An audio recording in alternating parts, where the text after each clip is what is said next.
I have a discovery. I've been on like an excavation, like a deep dive into the rainforest of Street Fighter to find out truly who is a broken character. I opened up my Twitter and I took a sniff.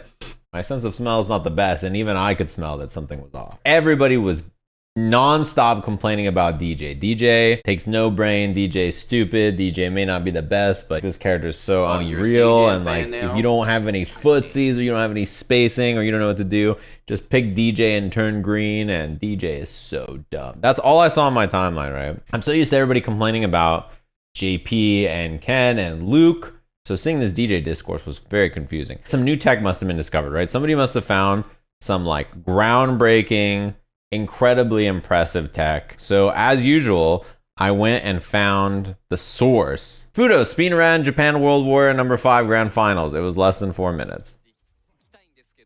And this is it. Fudo won the tournament. He beat this character. I don't know if this character is any good. He seems bad.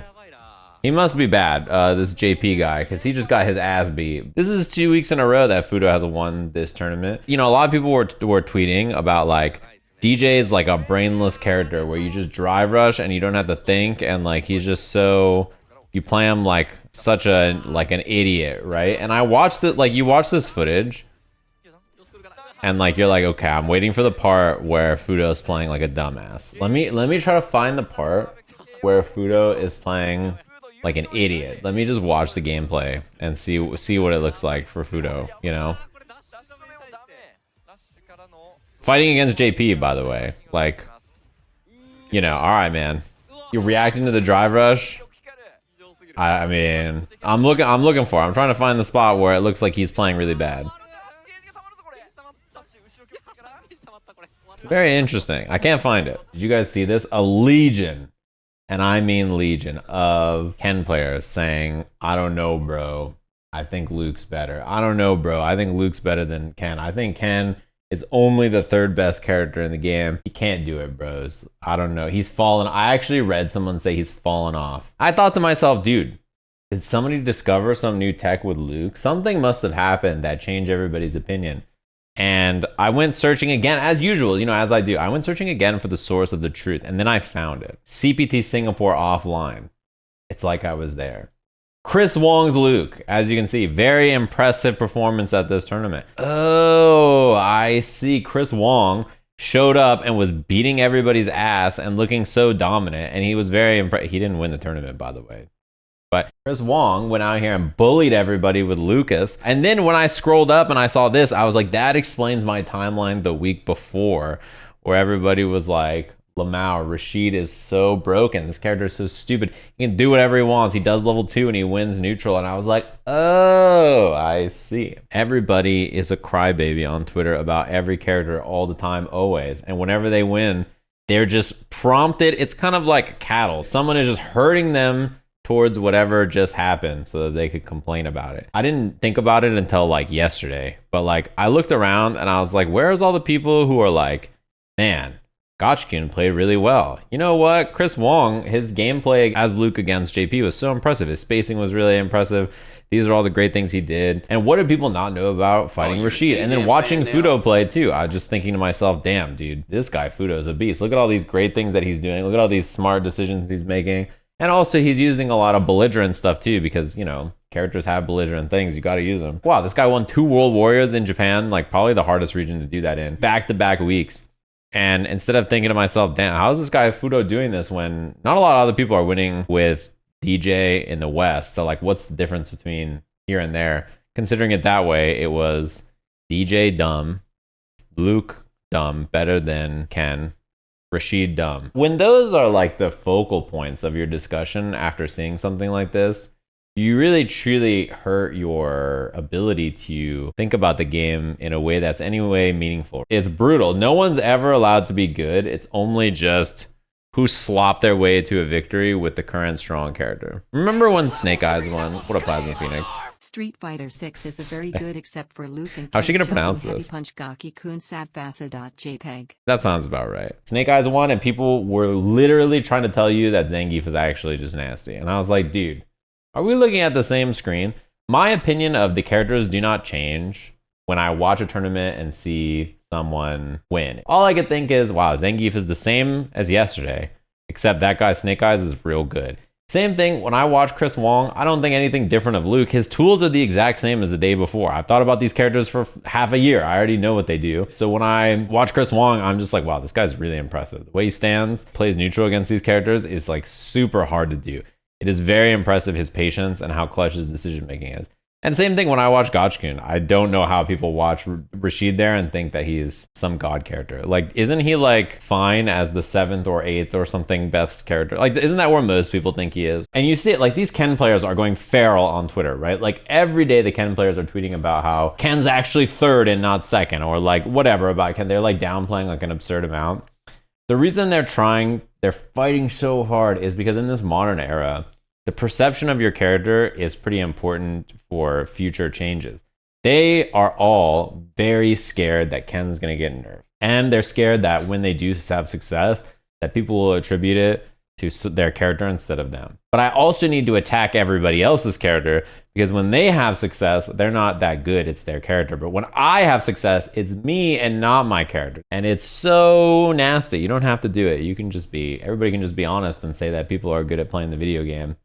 And that's all there is to it, right? It's very impressive the way they play. Sure, you can discuss character strength.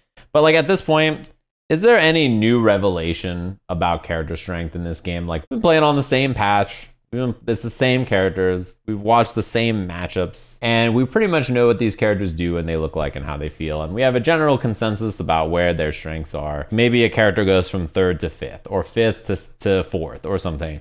But even if that's the case, the difference in power level between the 2nd best character and the 4th, or the 3rd and the 5th, or the 5th and the 6th is so minuscule, it's like truly unimportant. When you watch Ken hit heavy punch, run, Tatsu, dash, and you're in the fucking corner, do you think, well, he's only the 5th best character, that was fine? It doesn't matter if he's 3rd best, or 4th, or 5th, or 2nd. The character's very strong. A lot of people play him, and he's a good character. That's all there is to it. Their perceived power level is important for how changes in the game go down. You don't think Capcom sees people being absolutely miserable about JP on Twitter and thinks to themselves, yeah, we're probably going to have to nerf this character? Like, it definitely has some sway. In fact, sometimes I bet you it's the opposite. They get so sick of you complaining that they're like, I hope you just have to deal with this shit forever. You are such a crybaby. But then also they're like, all right, well, he does probably need some nerfs. We are aware that he is able to hit you and your life bar goes down. We are aware, we know. And it's also the nature of how they've chosen to patch, right? By it being a year, it's going to be a year of people complaining. The more you patch, the more tactics there are. Patching came up recently because NRS dropped a patch for MK1 already. They've already done a balance patch on the game.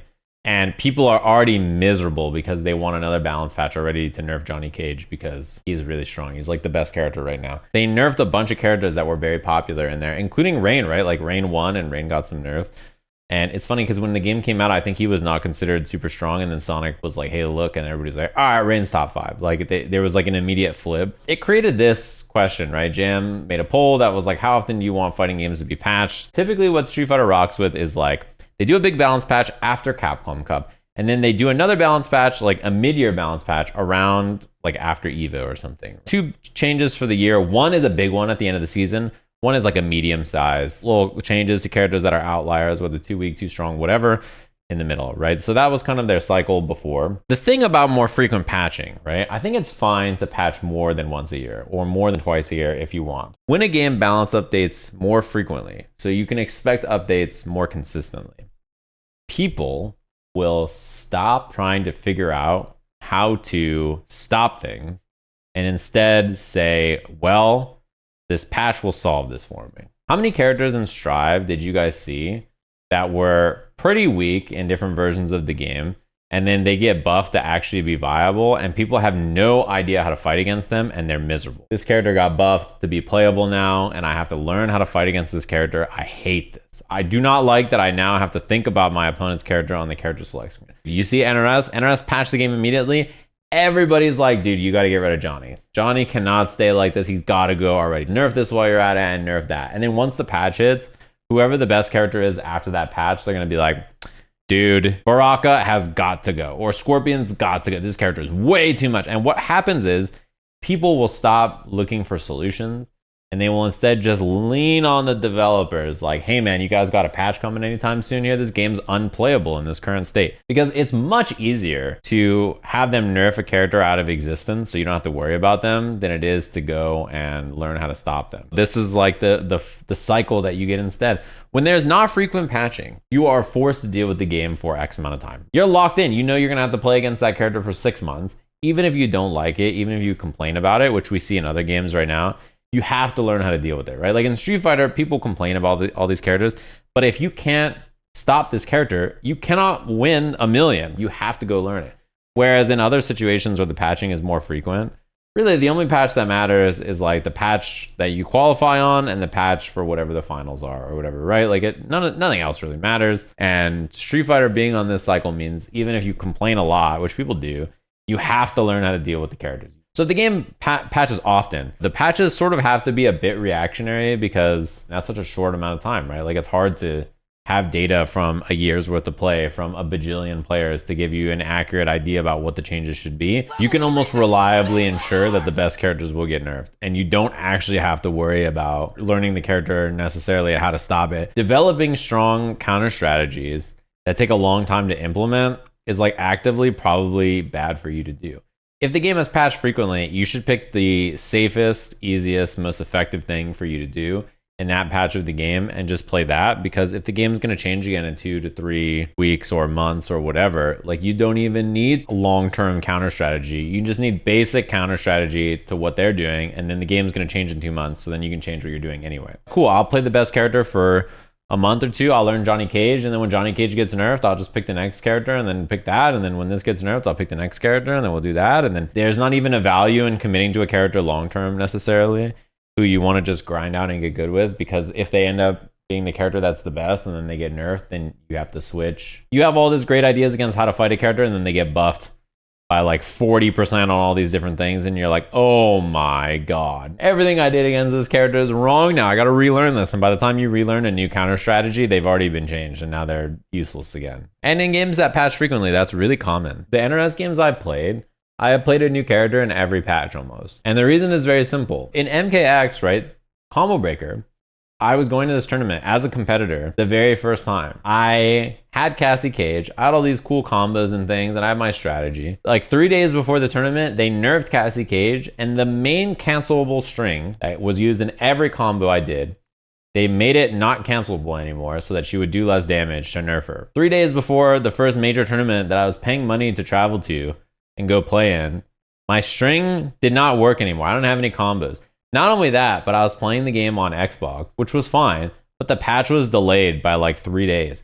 So what that meant was I didn't actually get to play the new version of the game until I like landed in the state and went to the venue of the major tournament that I was gonna play in. So then in every version of MKX, I played a new character. That experience made me be like, okay, I'm just gonna pick whoever's good in every version of the game that I like and not play my character anymore, because like why bother relearning my character if this is the kind of change that's gonna happen. So I played like Cassie and Kung Jin, I played Tremor, I played Alien, and dropped Alien before Alien got nerfed because I was like, this character is broken. There's no way this character will stay this way. I'm not saying that any of them were characters that didn't need the nerfs. Like Tremor was absurd. Like, you know, all these characters needed nerfs, right? But it just made me switch every time because I was like, what's the point of me staying with the same character? So in MK1, I was playing Raiden and he was fun. And I saw that he got nerfed. I'll just play Johnny. And in like 3 weeks, I'll learn a new character. I'll be like, okay, cool. Let's like learn somebody else. Capcom has this balance cycle for a couple of reasons. Like one, this game's been cooking for a while,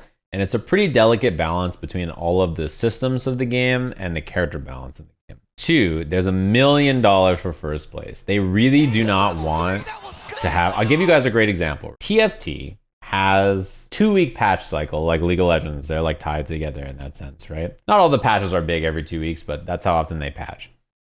The patch that came out was horrendous. They really had a bad problem on this balance patch. Like it missed completely because they patch every 2 weeks, and because they patch every 2 weeks, the comp that was getting to be pretty strong, it started to be pretty strong right at the end of one patch, the next patch buffed it, right? Because they didn't know it was going to be really strong because they submitted the changes like a week or two before that. So they did a B patch is what they call it. And it was basically an emergency patch to fix the balance of the game because it was so busted, that was like so incredibly powerful, better than everything else in the game, right?